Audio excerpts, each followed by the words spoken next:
What is going on, comic book gang? Jancy here, aka here the collector, and this is the weekly recap. I'm just gonna show you my polls or my comic book haul for this week, and I'll give you my unfiltered, unscripted thoughts on the series that I'm reading that are coming out weekly. We're gonna begin with Marvel Comics, my favorite Marvel series right now. It might not be the best, it might not be anybody else's favorite, but this is my favorite for the sole reason that it's being drawn and written by Peach Momoko, and that is Ultimate X-Men issue number 4. I also got the B covers by Peach Momoko because my LCS owner, George, he heard that I'm a Peach Momoko fan. He was like, "Hey, do you also want to collect the B covers?" I was like, "You know what? Give me all of them." All I ended up picking one. I think this is 3 and 4. So I'm gonna have him order me issue number 2, so I can get the whole set. If I eventually end up selling my entire Ultimate Universe collection, I'll probably sell the main covers and keep the big covers because I'm still a Pishimoku fan. And this week, we actually had a face-off between who I presume is the Shadow King of this universe, and Armor has a little bit more control in her powers and is developing a skill set. You know, she now maybe it's because she's angry or she's being confronted by somebody else with power, but she could call on to her armor mutant powers on demand. So we are still getting some word development. Nico Mirano is also in this series. I assume she's also gonna be some type of magic user, just like in regular 616 universe. We already saw that they know about Storm, you know, from the Ultimate Black Panther comics, and it was cool to see Peach Moko's depiction of Storm from this universe into her own book. So yes, these books are going to cross over at some point. So I'm excited to see when that's going to happen, specifically for the Ultimate X-Men, because I want to see Pichimoko's depiction of people like the Maker, Spider-Man, Iron Lad, and so forth. Following that, we have Marvel's current ongoing event, Blood Hunt. In this issue, we saw a couple of things that are pushing the plot towards the climax of the story. Bloodline was informed that all of this chaos that is happening around the world is being caused by her own father. So she was in disbelief originally, and she took off presumably to go find her father and figure out like that what the hell. Number two, the remaining Avengers, along with Clea and Doctor Strange, are trying to figure out, divisional labor, like who's gonna do what, how are we gonna like counterattack, like we gotta mount some form of rally here. And there was a really cool moment there for Sam Wilson, Captain America, because they needed to address the people around the globe and let them know, hey, things are in chaos right now, but the Avengers are still here and we're gonna manage that, right? And instead of having Captain Marvel, Carol Danvers, do that as the chairperson of the current Avengers, she said, "Yeah, I might be, the team's captain, but you're the icon." And Sam gave like a phenomenal speech. He addressed the world and he let everybody know, "Hey, rest assured, we're still here and we're going to handle, business." And it was really great to see Sam get that moment. And then the last thing, they plan to draw Blade out into the open so they could fight him again. And this might be one of those, careful watch what you wish for moments, because Blade came out in full force. So we'll see what happens in the next issue. Also, Pishimoku covered big week for Pishimoku. Uh, Following that, we have a Blood Hunt tie-in from a series that I am reading, Fantastic Four issue 21. Listen, First off, if you are not a fan or you're not crazy about the Fantastic Four, this is a good jumping point for the Marvel's first family.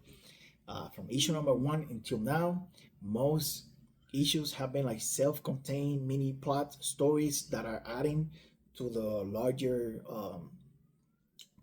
story. And this is no different, right? Currently, the Fantastic Four are not staying at the Baxter Building in New York City because of stuff that happened before. So they kind of like letting things cool off for a little bit, right? And they staying on a farm in the countryside. And coincidentally, Reed and Alicia happened to travel to New York City to go visit some museums because Reed wanted to expand, that side of himself, like being a fan of arts. And unlucky for them, that's when the blood hunt started. So they had to like figure out the vampires and protect other people and save them and how to like counterattack. There was two things that I found very particular, and it was that Reed saw the vampires, saw them like biting people's necks and turning those victims into vampires, and he still was like, well, I don't believe in such things as magical vampires. I'm like, dude, Alicia points out to him, bro, you have teamed up with the Ghost Rider and you still don't believe in ghosts. Like Reed, like what are we doing here? And then the last thing, and it was very clever how Ryan North, the writer of the series, um, wrote a scene where the vampires counterattack, right? Reed and Alicia decide to move into Madison Square Garden because all of the lights over there will like keep the vampires out, right? Good plan, not a permanent solution, but good to at least regroup and figure out what's going on, what their next move is gonna be. And then the vampires uh, huddle up in a building next to Madison Square Garden, and they decide that those lights cannot kill all of them if they just jump together. So they kind of like balled up, huddle up, and jump together. Like I don't know if you remember that scene from World War C when all these zombies are like just piling on top of each other to like climb on the wall. That's basically the same concept. They all jump down from this taller building into Madison Square Garden, and as the light starts hitting the group, the ones on the outside start go up in flames, but the ones on the inside, survive or barely made it into the building. And while the vampires on the outside continue to go up in flames, the one on the inside make it to the electrical grid of the building, and they just cut the lights off. And now back to square one with Rena and Alicia. That was a really cool and clever scene for the vampires. Following that, we have Avengers number 15. Uh, this is basically your backup Avengers team with Captain America, Hazmat, Kate Bishop, Hawkeye, Hercules, and Quicksilver. Crazy team up. They don't necessarily know each other that well, but because they're Avengers, and this is something Steve Rogers addresses in during the book, during this issue, is that they don't necessarily need Captain America to lead them through, fighting all these Nazi vampires, because they're at the end of the day they're still Avengers, and they can work and be successful amongst each other, even if they don't have a leader. And then they get to a point where they have to address all of these people that have been locked up in this helicarrier, and Kate Bishop, like iconic as always, rallies all these civilians to gather courage and believe in the Avengers, and that the Avengers can save them. Another, I guess, iconic speech by a fellow Avenger. Uh, if I had a nickel for every time this happened, I would have two nickels for this week. But it's not a lot, but still, it is weird that it happens twice. It happened twice this week. The last Bloodhunt tie-in I picked up this week was Jubilee. The X-Men are having like one shots, tie-ins to Bloodhunt, Jubilee, Psylocke, and Magic, I believe. And because they're all gonna have a Peach Momoko variant cover, I'm gonna pick them up. It's just simple as that. I had heard from a friend of mine named Kai that Jubilee used to be the queen of vampires, and I have never heard of this. I'm not really well read into the X-Men, but all of that is addressed, and who better to have a one-shot story, I guess, into a vampire event that somebody that used to be the queen of vampires. And then I am introduced through this book to this little group called the Forgotten, or the Forgiven, I'm sorry, who basically are like blade type of vampires, people that are vampires but they don't want to like succumb or submit to the thirst, so they help other vampires and humans from bloodthirsty vampires. It was a really nice issue, gave me some insight into who Jubilee is outside of like the bratty teenager that runs around with Wolverine and the X-Men. I do not regret picking up this issue. It's a good read and it will go pretty nice along with my Peach Momoko collection. Next from Marvel, we got God's Number 8. This was, I don't want to say it was rushed, but this was the finale of this story. And I really like how Hickman brought the story back from like the cosmic side of things and the cosmic storytelling of the entire series back to Winn and Eiko.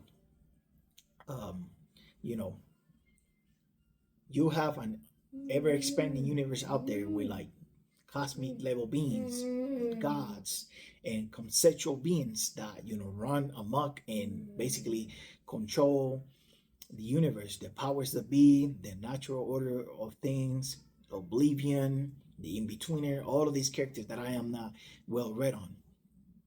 But in between all of those characters, you have Winn and Eiko, who are just mere mortals playing the role of avatars for the powers that be and the natural order of things.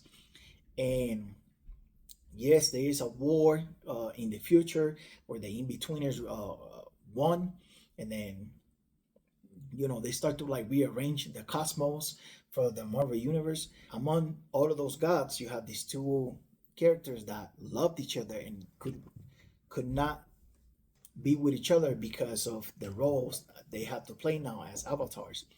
And the fact that Winn goes to the trouble to go back to the day he married Eiko, and kind of like reminiscing and thinking about maybe I should change things right here and just stay with Eiko, with the woman I love, and be with her, because that's she expressed to the Winn that if she could take it all back, she would just be be with him and not be an avatar for this cosmic entities.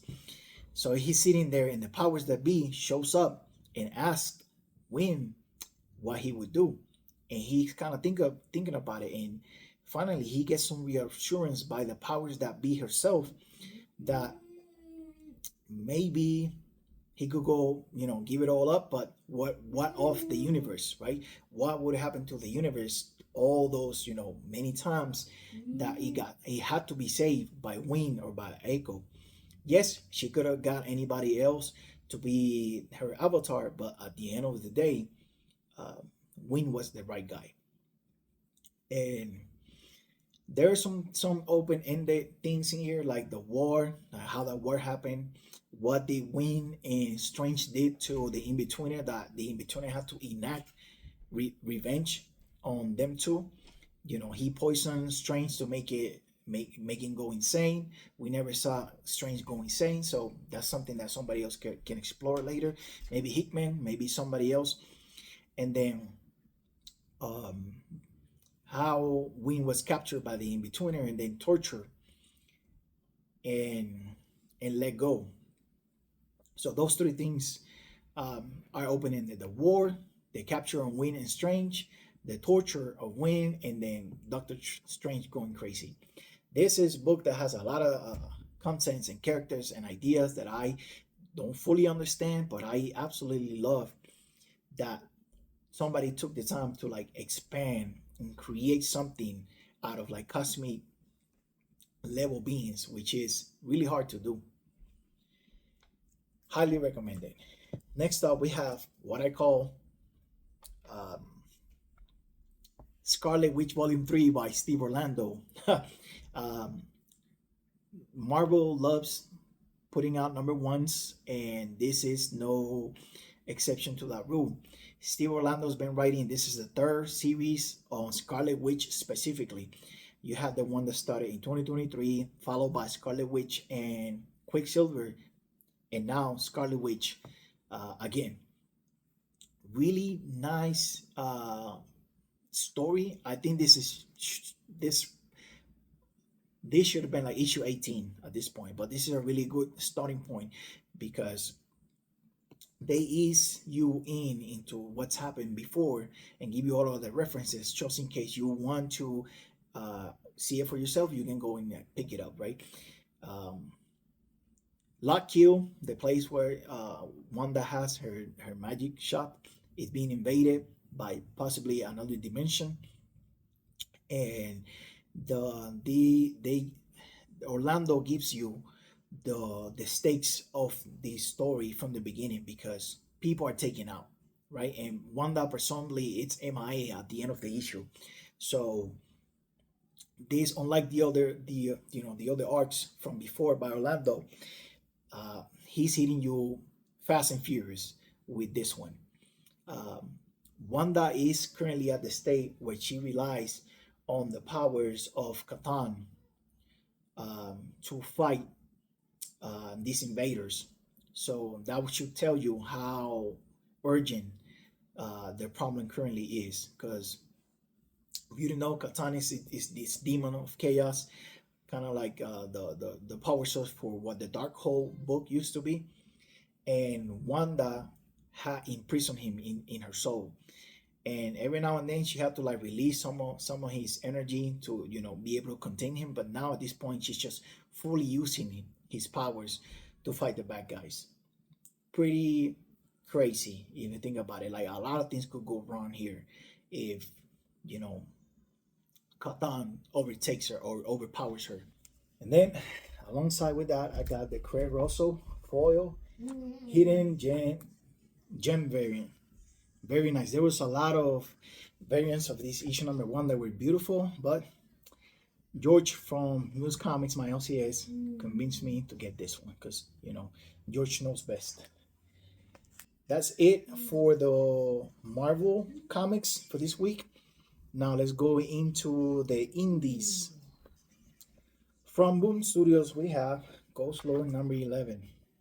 In this issue, we finally got to see who Shane is, the bad guy. We got a little backstory and plot twist. Shane is also a ghost, leading or harvesting other ghosts to, I don't know, destroy the world, bring Armageddon, you name it. He doesn't really expresses his motivations or what his end game is, but we do know he's the bad guy, and he comes after Lucas and Harmony, and surprisingly, he launches an attack on them, but they are able to not just defend themselves, but like really, really well, like counter what he tried to do to them.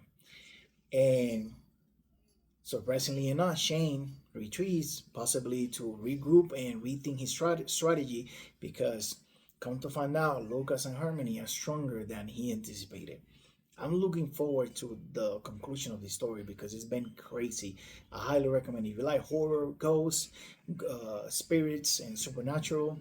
Ghost lore is a good read. Then we have from Matt Cave, Day Tracing number 2. I'm not gonna lie to you, I don't know anything about Dick Tracy. I do remember watching the movie in the 90s when it came out. I was a child, and it left an impression on me. Who can ever forget a detective walking around with yellow clothes? The drip was unmatched, specifically in that universe. Um, Issue number one pulled me in with a little mystery murder and intrigue with corruption and people pulling the string behind the scenes basically. And on issue number two, some of those things start to unravel.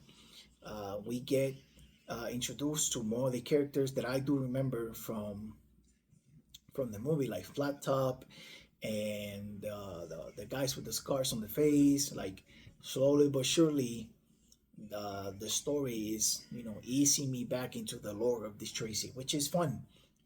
Cops and Thieves book with a little murder mystery, some police corruption possibly thrown in there. Who knows? Great read. And finally, for my indies, we go to Image Comics, and this is the Deviant number 6 by James Tinian IV and Josh Hickson.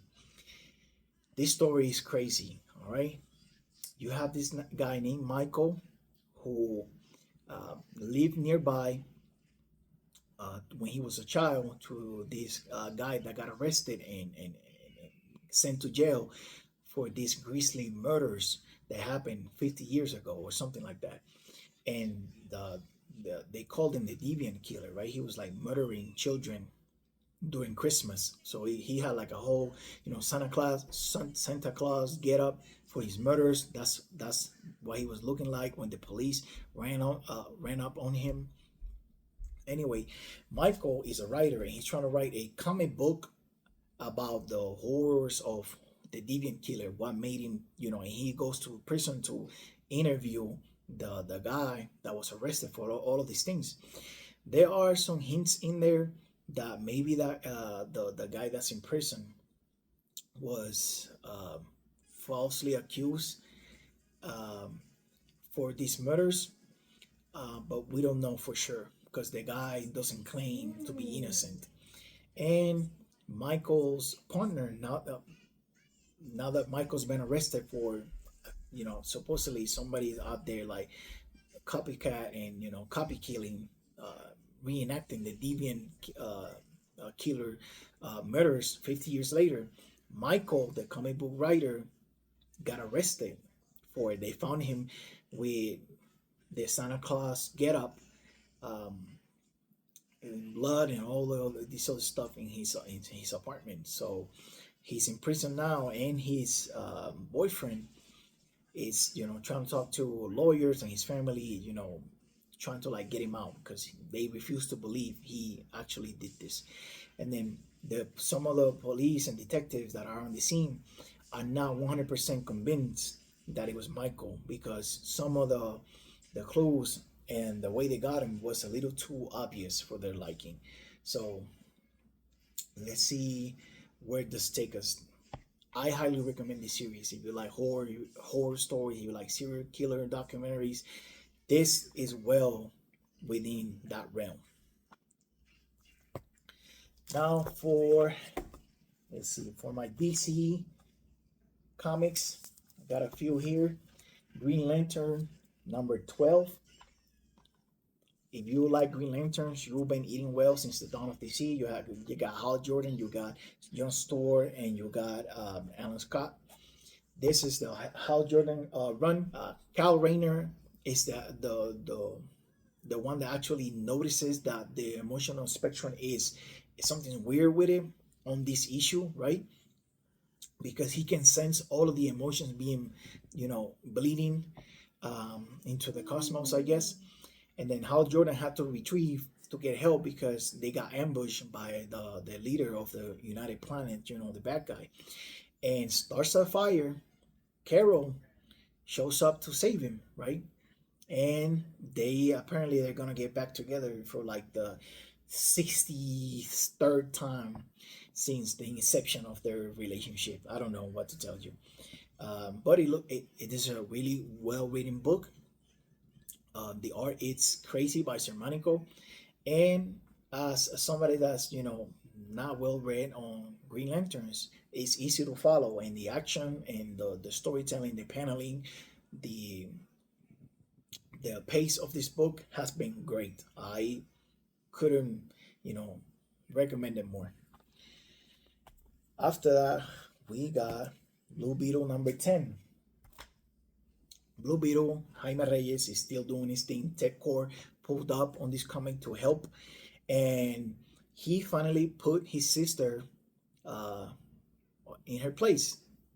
She's been trying to like outdo or outsmart Ted for the longest, and she ended up turning a one of the scarabs into a dangerous, aggressive, and violent AI. And Ted Core and Blue Beetle and the others, the Horizon, who's living in planet Earth now, had to come together to stop this menace, this threat, and they did, right. Uh, Blue Beetle, Jaime had this crazy scene where he let off like full blast everything he had on Ted's cue, and it looked like the craziest Kamehameha I ever seen. It was amazing. Um, Blue Beetle has been really, really strong right before the movie came out, and ever since. I I like that they give him his own city, like Palmera City. Um, a lot of Hispanics around him. The Horizon, it's living in Palmera City under the protection of Jaime. There was a bunch of other scarabs that came on in the beginning, and they went against Jaime, and then they ended up being part of his supporting cast. Like Jaime is in a good place right now as a character, and I'll say this is a strong series. It's practically volume 2 following graduation day. So if you want to read a well written and well done Hispanic superhero, Blue Beetle Jaime Reyes is for you. After that, we have Suicide Squad Dream Team number 4, the official countdown to absolute power.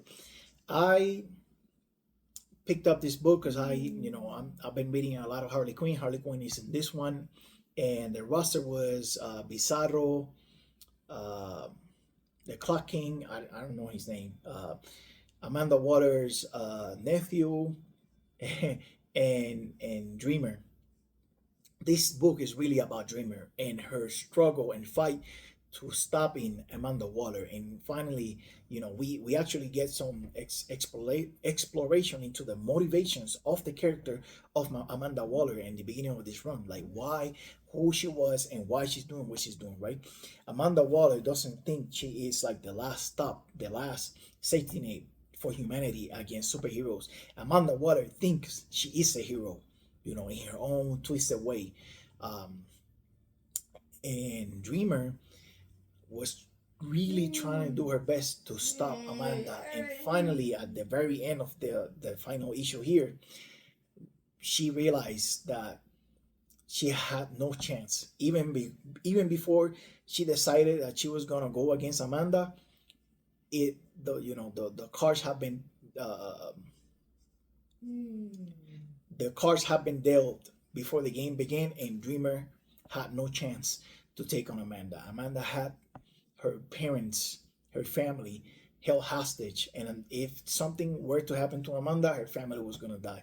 And Dreamer saw that on a vision at the very end, and she had to take her L and submit to Amanda's will. So this team of the Suicide Squad is gonna lead. It's gonna bleed over into Absolute Power Ground Zero. At least that's what is being said here. Dreamer seems like a cool character. I don't think I read anything about her before. I've been following from a distance Amanda Waller since the end of Dark Crisis and Dawn of the Sea Primer, when she was out there narrating that she was going to mount a comeback. And throughout the different series, you see she's aligned herself with the United Planets. She's aligned herself with Vandal Savage. She got alliances with Brainiac. Um, she recruited Dr. Hate and a bunch of others. So she's been. Oh, and Failsafe by Mansour and Arn. Let's not forget that. So I don't know what the heroes are going to be able to do to resist Amanda Waller coming in absolute power. I'm very excited to see that. And finally, one of my favorite books from DC, it's Outsider. We got here issue number 8. This is by Lansing Kelly and Robert Carey and Valentina Tadeo. Listen, the last issue was insane. I already talked about it, right? Like the the info dump that we received from Hakita Wagner, the new Dreamer, was insane, right? Like being a character that is not only not necessarily like a four wall breaker, but it's aware. This character is aware of when books get canceled, when characters are not used, when universes are rebooted or resetted or restarted. She can see through it all, and she's been trying to document that and trying to find her people back. That's really like the underlying story of this series, right? Not only like the expositions of like the weird and the strange and the finding crazy stuff like through like magical archaeological discoveries, but this has really been about Hakita trying to get what she needs to bring her world of planetary back, right? That's my theory. In this issue, this absolutely reinforces my belief that Batwoman Kate Kane should be a full-time supernatural crime fighter, right? Because she pulls up to Jeannie Hex's city, and Jeannie Hex is over there struggling with ghosts, and immediately Batwoman is like, "Oh, this is how you handle these ghosts. Throw salt at them, and you know, if somebody should be cursed, it should be me." And she took on that burden from Jeannie onto her, and how all those ghosts follow her into, I guess, the next big moment from the series. Uh, Batwoman is really, you know, that gal, that lady, when it comes to, you know, street tier crime fighters that deal in the supernatural. Like this issue, fully commit to that moniker and make something out of it, right? Because she's out there saying, you know, what's that to me when I literally dated a vampire, or I've been cursed before, or I know how to deal with this. Like DC, go all out, like fully commit to that side of Kate's character and just officialize it. Like, why not? You have plenty other bats and bat family members to go around. Like, make her like the leader of the next Justice League Dark. Like, why not? That concludes the polls for this week. I did manage to grab some back issues. I am currently collecting Justice League Dark, and I found some of the issues in bargain bins for $1.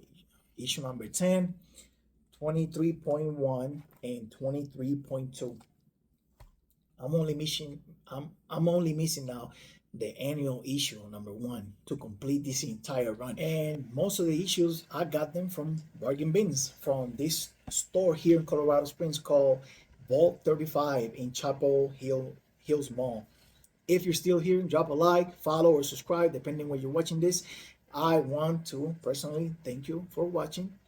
You have a blessed day, and remember to read more comics.